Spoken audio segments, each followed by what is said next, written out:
जाहिर सी बात है कि आपने भी इंडियन पेपर नोटों के पीछे छपी इन तस्वीरों को तो देखा ही होगा। ये जो तस्वीरें इंडियन पेपर नोट के पीछे छपी होती है ना, इनका नोटों के पीछे होने का एक बहुत ही इम्पोर्टेंट रीजन होता है। और क्या आप लोगों ने कभी ये सोचा है कि 20 रुपए के नोट के पीछे एलोरा केव्स और 50 रुपए के नोट के पीछे रथ के साथ हम्पी का चित्रण ही क्यों छपा होता है? और बाकी और भी अलग अलग इंडियन नोटों के पीछे ये जो पिक्चर्स होती है ना, वो क्यों लगाई जाती है? और ये कौन डिसाइड करता है कि किस नोट के पीछे कौन सी तस्वीर लगाई जानी चाहिए? फिजिकली किसी भी कंट्री की करेंसी जो होती है ना, वो दो पार्ट्स में बटी हुई होती है। पहला हिस्सा होता है front side of the note और दूसरा हिस्सा होता है back side of the note. Indian currency के सभी नोटों पर, चाहे वो 10 का हो या फिर 20, 50 या 100 का, सभी नोटों का फ्रंट साइड लगभग सेम ही होता है। अगर आप इंडियन पेपर नोट को ध्यान से देखोगे तो उस पर आपको ये 3 चीजें देखने को मिलेगी। Number 1, photograph of Mahatma Gandhi.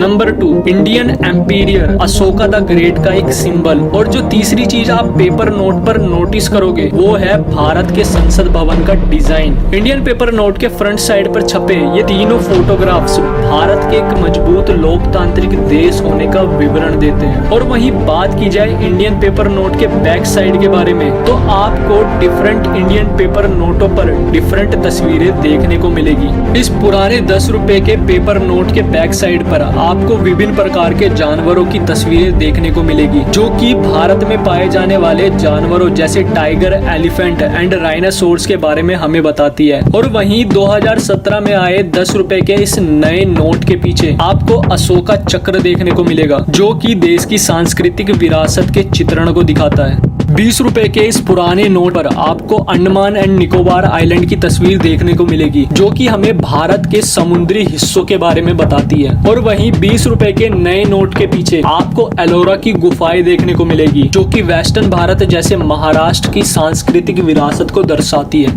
50 रुपए के पुराने इस पेपर नोट के पीछे आपको भारत के संसद भवन की तस्वीर देखने को मिलेगी, जो कि ये दर्शाती है कि भारत दुनिया का सबसे बड़ा लोकतांत्रिक देश है। और वहीं 50 रुपए के नए नोट के पीछे आपको इस रथ की तस्वीर देखने को मिलेगी, जो कि हिंदू व्हीकल्स यानी कि हिंदू वाहन की सांस्कृतिक विरासत को दर्शाती है। इंडिया में paper note RBI department of currency management के द्वारा छापे जाते हैं और डिफरेंट नोटों के डिजाइन की प्लानिंग भी आरबीआई के आर्टिस्ट पैनल के द्वारा की जाती है, जिसमें नेशनल इंस्टीट्यूट ऑफ डिजाइन भी शामिल होता है। और गवर्नमेंट ऑफ इंडिया इन नोटों के डिजाइन को एग्जामिन करके फाइनल करती है और यहाँ तक कि कभी कभी चेंजेस भी सजेस्ट करती है। अब तक आपको इस वीडियो को देखकर ये तो समझ आ ही गया होगा कि सभी पेपर नोटों के पीछे मौजूदा पिक्चर्स भारत की सांस्कृतिक विरासत को दर्शाती है। और किस पेपर नोट के पीछे किस पिक्चर को लगाना है, ये किसी एक व्यक्ति के द्वारा डिसाइड नहीं किया जाता है, बल्कि इसमें बहुत से आर्टिस्ट और इवन गवर्नमेंट ऑफ इंडिया खुद शामिल होती है। अगर आपको ये वीडियो पसंद आई हो तो वीडियो को लाइक और चैनल को सब्सक्राइब जरूर